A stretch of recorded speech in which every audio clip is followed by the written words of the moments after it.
Now, what I just described is the essence of what we're doing.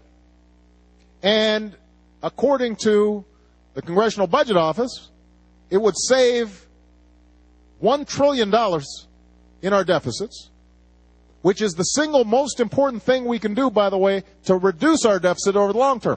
Almost all the growth in deficit has nothing to do with My Recovery Act and has everything to do with the growing costs of Medicare and Medicaid.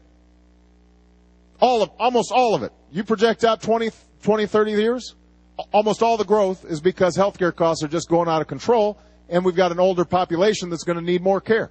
And if we can't figure out how to get a better bang for the buck, we're going to lose. So here's my thing. You got a better idea? Bring it on. But what I will not do is to stop working on this issue, because it is the right thing to do for America, and you need to let your members of Congress know they shouldn't give up. They should keep on pushing to make it happen. All right?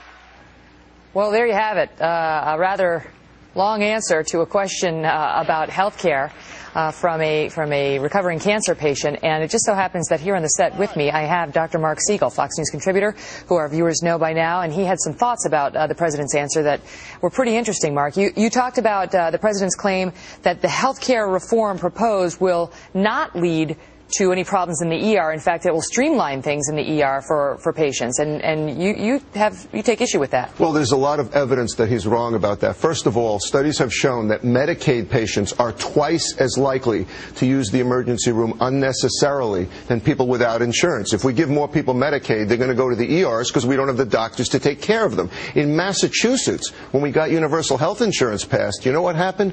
More people use the emergency room, not less. There's a shortage of doctors. Because they can't find doctors who will take Medicaid? They can't find doctors that will take Medicaid. They can't find doctors that will even take HMO-style insurance. So they just go to the ER when That's they get right. sick. And the ERs have to take Medicaid. You bet they do. And the president has not come up with a solution to the doctor shortage. So what does that mean as a practical matter for people who are going to the ER? Well, that's right. They're not going to get taken care of if they have really life-threatening conditions. The waits are going to get even longer? Much longer. Hours longer. People will wait in doctor's offices, but also in the emergency room. Seems impossible to believe that their ER wait could get any longer than it already is, as anybody who's been to the ER recently would attest to. Now, absolutely. He also talked about, he spoke to the woman who raised a question about her therapy, her cancer therapy, and said, don't worry, under my plan, you would get the therapy, the cancer therapy that you need. There's some question about that? With all due respect to the president, who likes to appeal to emotions, there's a cancer survivor, and he says, you're going to get this targeted therapy? Let me tell you something, Megan.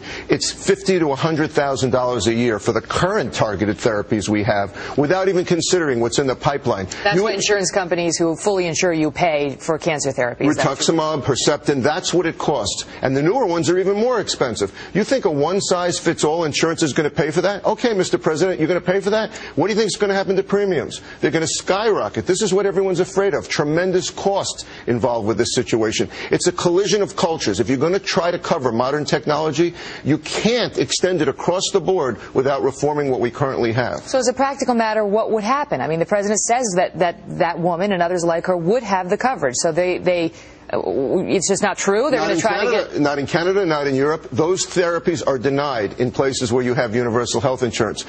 He's not looking at... He says the Republicans he wants to know what they have in mind. What about portability of insurance? If you actually repeal the laws and allow there to be competition across state lines, then the cost of premiums might go down. The way he's heading, the new technologies are not going to be covered. I want to ask you about the reaching out to the Republicans on the other side, but I want to point out to our viewers, my apologies, the president, his event is streaming live on FoxNews.com if you want to continue with the Q&A, so check it out at FoxNews.com. But let me ask you quickly, on the subject of reaching out to Republicans, show me what you got, show me what you got. Malpractice reform, some Democrats say, oh, it's kind of already in there, tort reform. What really needs to happen? There's no tort reform in there. It's there in 39 states. It's not there in any of these bills. What tort reform is about, by the way, is cutting down on frivolous lawsuits. How about loser pays, the way Great Britain has? How about caps on non-medical damages? None of that are in the bills. And, the Republicans have been screaming for that. Portability, I talked about also. High deductible insurance, health savings accounts, more payment out of pocket, as John Stossel is always talking about. Make people pay for the care they need. Megan, when I go back to my office today, I'm going to see a lot of patients that don't need to be there because they have the kind of insurance that will allow them into the doctor's office unnecessarily. The health reform bills don't look at that. It's going to lead to more and more overuse, too costly, and we can't pay for it. And it doesn't necessarily address the question of where are all the doctors coming from. Where are the doctors coming from, and how are we going to cover technology? Well, Dr. Mark Siegel, I'm glad you were here. Now, I want to point out to our viewers that we actually had Dr. Siegel here because he was going to talk about, among other things, why you should not eat prepackaged lettuce. It's not that you shouldn't eat it. It's just that there's an issue. Now, hold that thought. Preventive medicine. Because we're having him back tomorrow. And we're going to, so just put it in the refrigerator for now. And then this time tomorrow, we're going to educate you on why you really, really, really need to wash it. Even if it says it's already been washed.